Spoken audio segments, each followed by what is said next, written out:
Sejarah suku Tionghoa atau Tionghoa Indonesia. Orang Tionghoa pertama kali datang ke Pulau Nusantara pada abad ke-7 dan ke-8, terutama sebagai pedagang dan pelaut. Mereka pada abad ke-15 hingga ke-17 perdagangan Tiongkok Indonesia berkembang pesat, terutama di wilayah-wilayah seperti Sumatera, Jawa, dan Sulawesi. Para pedagang Tionghoa berperan penting dalam perdagangan rempah-rempah, sutra, dan dagangan lainnya.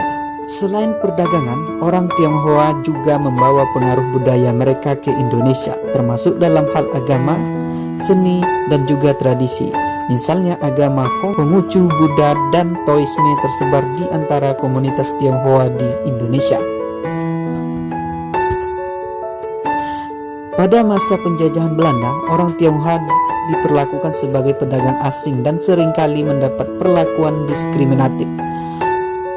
Namun mereka tetap berperan penting dalam ekonomi kolonial, terutama dalam perdagangan dan industri.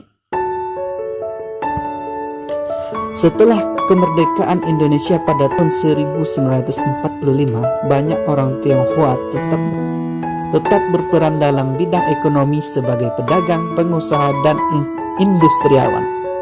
Mereka berkontribusi besar terhadap pertumbuhan ekonomi Indonesia.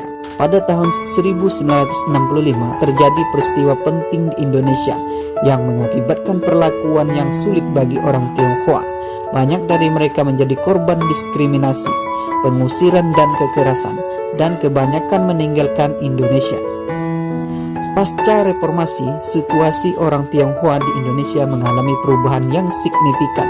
Mereka memiliki lebih banyak kebebasan untuk mempraktikkan agama, budaya, dan bahasa mereka, serta berkontribusi secara aktif dalam kehidupan politik dan sosial Indonesia.